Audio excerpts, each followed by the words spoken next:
اتق اللہ،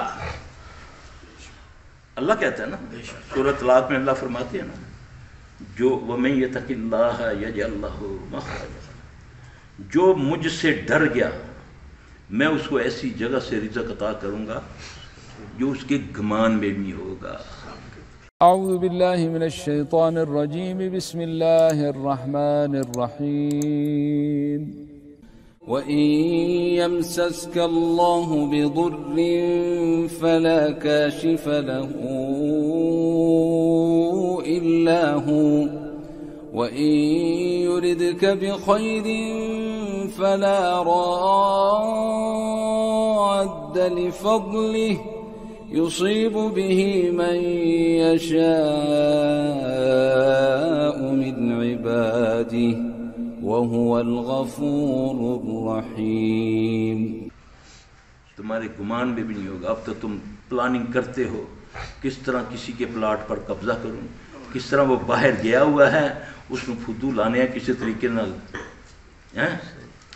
وہ 2 کروڑ کا اس کا پلاٹ ہے، کسی طریقے نال میں 50 لاکھ مل جائے، ہے نا؟ وہ اعتماد مجھ پہ کرتا ہے۔ کیا کرو گے؟ کیا ساتھ لے کر جاؤ گے؟ 3 چیزیں ساتھ جائیں گی، 2 واپس آ جائیں گی، 1 رہ جائے گا۔ اس کی کیا کیا تم نے؟ سنتوں میں 1 سنت رہ جائے گی جس کے چہرے پہ ہو، ٹھیک ہے؟ فرضوں میں، انعام میں وہ رہ جائے گا عمل، وہ اچھا ہے تب بھی برا ہے۔ 2 چیزیں اولاد اور مال تو واپس آ جاتا ہے۔ اب قبر میں یہ 2 چیزیں ہیں، اس کا تم نے اس کو ایسٹیمیٹ دینا ہے، حساب دینا ہے اس کو۔ اس کی میں نے تیاری کیا کی ہے؟ مجھے تو اپنی پڑ گئی ہے، مجھے تو کسی نے بد دعا دی جا تینوں اپنی پہ جائے، آج تو مجھے اپنی پڑی ہوئی ہے۔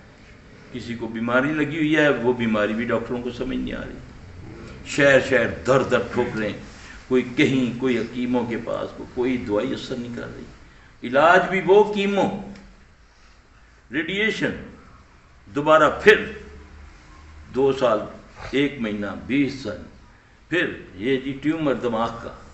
تو نبی صلی اللہ علیہ وسلم نے فرمایا ہاں ایک وقت آئے گا جب بے حیائی عام ہوگی، لوگ اس کو برا نہیں جانیں گے، اللہ ان میں ایسی بیماریاں، ایسے روگ پھوڑ دے گا جو پہلوں میں نہیں تھے، یہ بے حیائی کی وجہ سے۔ میرے نبی نے بتایا نا صلی اللہ علیہ وسلم، پڑھ کے دیکھو نا دین، پتہ نہیں کتوں نکل آئی ہیں بیماریاں، بتایا ہوا نا نبی صلی اللہ علیہ وسلم نے۔ جب بے حیائی عام ہو جائے گی، بے حیائی ہے کیا؟ بے حیائی کیا ہے؟ ننگے گھوم رہے ہو کہ نہیں؟ اگر میچ بھی دیکھتے ہو تو وہ بھی اس نے پینٹ پہنی ہوئی، نہیں جی اسی کار سے میچ دیکھنا دے، اس بد وقت کو گیند رگڑنے کے لیے اور کوئی جگہ نہیں ملتی، وہ یہاں رگڑتا ہے، اس جگہ وہ اپنا ہاتھ لگاتا ہے جہاں سے دوسرے جنس کی شہوت جاگتی ہے۔ نہیں جی ہم تو کشتی دیکھتے ہیں پہلوانوں کی، یا خبریں سنتے ہیں، یا خبر دینے والے کی انداز تو دیکھو، وہ تیری لگتی کیا ہے جس کو تو ایسے کر کے دیکھ رہا ہے؟ اسی کو تو کہتے ہیں آنکھوں کا زنا، اور کیا ہے نہیں؟ یہ نبی صلی اللہ علیہ وسلم نے فرمایا، میں اپنی بات کوئی نہیں کرتا، یہ آنکھوں کا زنا ہے نا۔ کوئی بندہ کسی کی بہن بیٹی کی طرف ایسے دیکھے، لوگ کہیں یار شرم کرے، منہ تے داڑھی رکھی ہوئی، دیکھ کڑی کس طرح دیکھتا پیا، تو جب گھر بیٹھا تیری بیٹی اس ڈرامے والے کنجر کو دیکھتی ہے، تو اس بغیرت جو اس کے ساتھ کبھی آج بہن بنی ہوئی ہے کل اس کی بیوی ہے، یہی ہوتا ہے نا ڈراموں میں، ہاں جی؟ تو گھنٹہ بیٹھا دیکھ رہا ہے، اور بابا جی نے تسبیح پڑھی ہوئی ہے، وہ ساتھ ساتھ اللہ کا ذکر بھی کرتا جا رہا ہے، آنکھوں سے زنا بھی ہوتا جا رہا ہے۔ یہ کنورٹ کس میں ہو رہا ہے؟ یہ جادو خود بخود بنتا جا رہا ہے، خود بخود۔ جادوگر کیا کرتا ہے؟ گندے عمل کے لیے قرآن پڑھتا ہے نا، گندی جگہ بیٹھ کر قرآن پڑھتا ہے نا، کہ نہیں ہے نا؟ تو پھر کیا ہوتا ہے؟ آنکھیں تو میری ڈرامے کی طرف ہے، لا الہ الا انت سبحانک انی کنت۔ یہ وہ لفظ نبی صلی اللہ علیہ وسلم نے فرمایا قیامت تک جو اس کو پڑھے گا اللہ اس کو مصیبت نجات دے گا۔ تو 10 لاکھ باری پڑھنا ہے تاں بھی تیرا بیڑا غرق، تار نہیں پیا، بلکہ اور چھنڈے لگنے شروع ہو گئے۔ یار دیکھو ایک بات نبی صلی اللہ علیہ وسلم نے فرمایا، اور آپ کی بات غلط ہو سکتی ہے، ننگے پہلوان، دھنی اس کی نظر آ رہی ہے، کچھا اس نے پہنا ہوا ہے، وہ کیا کہتے ہیں اس کو، جانگیا بولتے ہیں، کیا بولتے ہیں، انڈر ویئر، ہاں جی، کیا مرد کی حیا کتنی ہے؟ ہمارے اسلام نے مرد کو کہاں تک کہا؟ گھٹنوں سے نیچے اور ناف سے اوپر، اگر تیری دھنی بھی نظر آئے تو یہ بھی بے حیائی میں آتا ہے، یہ مقرر کر دی تمہاری عورت کا سر سے لے کر پاؤں تک یہ ہے۔ تمہیں حکم، مردوں کو حکم ہے ٹخنے ننگے رکھنے کا، جاؤ اپنے ٹخنے دیکھو، اپنی پینٹیں شلواریں دھوتیاں دیکھو، اور اپنے گھروں میں جا کر دیکھو اپنی بہن بیٹیوں کی، آدھی پنڈلیاں بن گئیں، آدھی پنڈلیاں ننگی ہو گئی، اب تو اوپر آ رہا ہے آہستہ آہستہ، اب تو اتنے تنگ پجامے آگے، سب کچھ، اگر اللہ نہ کرے، اللہ نہ کرے، سکن کلر کا پجامہ پہنا ہوا ایسا لگتا ہے وہ ایک برہنہ آ رہی ہے۔ اسلام نہیں ہے ایسا۔ نبی صلی اللہ علیہ وسلم اپنے کمرے میں بیٹھے ہوئے ہیں، آپ کی بیوی خدیجہ رضی اللہ تعالیٰ سر پہ اوڑھنی نہیں ہے، آپ کو محسوس ہو رہا ہے کہ وہی آ رہی ہے، جبرائیل ہیں کہیں، لیکن آ نہیں رہے۔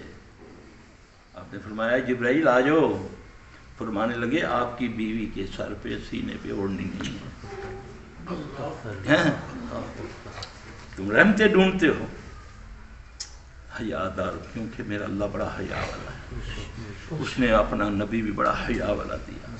انہوں نے تو دیکھا عثمان رضی اللہ عنہ آ رہے ہیں کہ باغ میں دوستوں کے ساتھ بیٹھے ہوئے ہیں، صرف تھوڑا سا تہمت ہٹا ہوا ہے، ہوا سے صرف ران کا تھوڑا حصہ، بعض اوقات آدمی بے خیالی میں بیٹھا ہوتا ہے نا، آپ ایک دم سیدھے ہوئے، آپ نے اپنا تہمت ٹھیک کیا، آپ نے فرمایا میرا تو وہ ساتھی آ رہا ہے جس کی حیا سے فرشتے حیا کرتے، تو میرا کیا حال ہے؟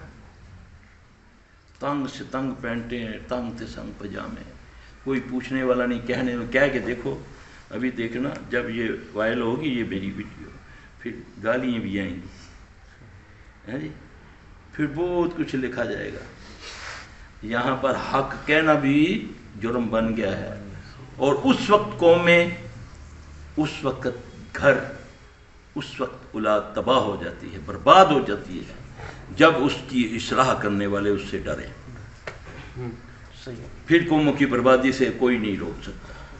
آج والدین بیٹی بیٹے کو نصیحت کرتے ہوئے ڈرتے ہیں کہ کہیں یہ بے عزتی نہ کر دے، اولاد کی اس وقت بدبختی شروع ہو جاتی ہے جب والدین ان سے ڈرنا شروع ہو جاتے ہیں۔ اللہ مجھے آپ سب کو معاف کر، میرے بھائی یہ باتیں ہیں، اللہ میری بھی اصلاح کر دے، سب سے بڑا گناہ گار ہوں، مجھ میں بڑی کمیاں کوتاہیاں، دعا مانگو اللہ دور کر دے، ایک دوسرے کی مومن کا آئینہ ہے، اللہ کرے ہم ایمان والے مومن بن جائیں، جی بلغوا انی ولو آیا، جس کو ایک بات کا پتہ ہے اس کو آگے بیان کرو۔ آج تو تمہارے پاس فیس بک ہے، اس فیس کو چٹا کر لو، نبی صلی اللہ علیہ وسلم فیس بک سے پہچانیں گے نا، پتا آپ کو کبھی سنا ہے آپ صلی اللہ علیہ وسلم اپنی امت کو کیسے پہچانیں گے؟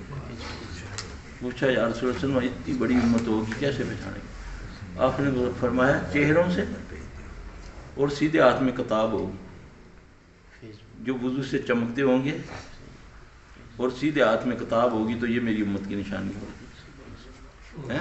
تو فیس بک بنتا ہے نہیں، چہرہ ہو گیا نا فیس، تے بک ہو گئی، اب آپ کی مرضی ہے، الٹے ہاتھ میں لے لو یا کالا کر لو یا چٹا کر لو۔ تو اپنے فیس بک پہ اچھی باتیں لکھا کرو، گندی باتیں نہ کرا کرو، کسی کو گالی نہ دیا کرو، کسی کے جھوٹے خدا کو گالی دو گے وہ تمہارے سچے خدا کو گالی دے گا۔ اچھی بات لکھو، پتہ نہیں ہزاروں لاکھوں دیکھیں گے، کسی کے دل پر اثر آ جائے۔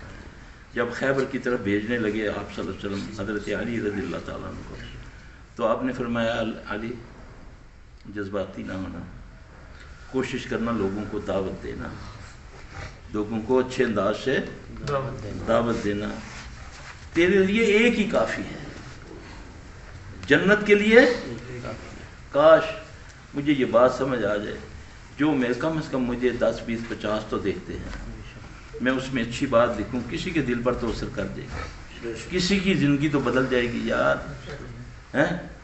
تو کیوں نہیں اپنے لیے آخرت کا توشہ رکھا کر دے؟ ہو سکتا ہے کہ اس کے اعمال تیرے نجات کا ذریعہ بن جائے، ہیں؟ وہ دعا مانگے یار فلاں، ہوتا ہے نا ایسا، بات کہتے ہیں یار فلاں بندے نے تو بس اس کی بات سنی تھی میں نے، ہاں جی مجھے توصیف الرحمان کہتے ایک پین دیا مجھے گفٹ میں، مجھے کہتے صرف صاحب یہ رکھیں ادھر سعودیہ میں مجھے، تو مجھے کہتے ہیں آپ کو یہ تحفہ میں بتاؤں یہ مجھے کس نے دیا؟ یہ پاکستان میں ایک چمٹا بجاتا ہوتا تھا عالم لوہار، ہاں عالم لوہار، کہتا ہے اس کے پوتے نے نا مجھے گفٹ دیا ادھر انگلینڈ، کہتا ہے میں نا درس دینے کے بعد نا مجھے ایک شخص کہنے لگا جی آپ میرے گھر آپ کھانا کھائیں گے، تو جاننے والے نے کہا کہ شیخ صاحب آپ چلے جائیں، یہ عالم لوہار کا پوتا ہے۔ کہتا جانتا تو میں تھا کہ یہ گانے والا خاندان ہے، کہتے میں نے اس کے گھر میں نا اس سے پوچھا کہ یہ تمہارے میں چینج کیسے آیا؟ اس نے بولا میں قوالی کا بڑا رت تھا، جب بھی مجھے نا، کیونکہ ہمیں بتا دیا گیا نا کہ موسیقی روح کی غذا ہے، اللہ کہتا ہے کہ میرے ذکر سے دلوں کو اطمینان ملتا ہے، شیطان کہتا ہے موسیقی، اور نبی صلی اللہ علیہ وسلم موسیقی کو ختم کرنے آئے، ہم نے قوالی کی صورت میں نبی کا نام لینا شروع کر دیا اس کے ساتھ۔ کہتے آیا میں نے یوٹیوب پہ قوالی ڈالا نا تو اس میں مختلف قوالوں کے اس میں بیچ میں آپ کا بھی آ گیا، آ جاندہ ہے میں کیا ذرا یہ کیڑا مولوی ہے، یہ قوالی کیڑی گا سی، یہ کون سی قوالی گائے گا؟ کہ میں نے بولا چل آج اس مولوی دی قوالی سننے، آپ نے اس پر قوالی پر درس دیا، کہتا میں سنتا گیا میری چینج ہوتی گئی۔ ہدایت کس کے پاس ہے؟ انکا لا تہدی من احببت ولکن اللہ یہدی من یشاء، اے نبی صلی اللہ علیہ وسلم آپ کے پاس ہدایت نہیں، ہدایت میرے پاس ہے، جس کو میں چاہوں ہدایت، ہاں مگر جو چاہے گا، وَيَهْدِي إِلَيْهِ مَن يُنِيبُ، جو میری طرف رجوع کرے گا میں اسے راہ دکھاؤں۔ چاہنا ہے، میں نے مانگنا ہے اللہ سے، جب مال مانگتے ہو، اولاد مانگتے ہو، اس میں یہ بھی کہا کرو نا اہدنا الصراط المستقیم،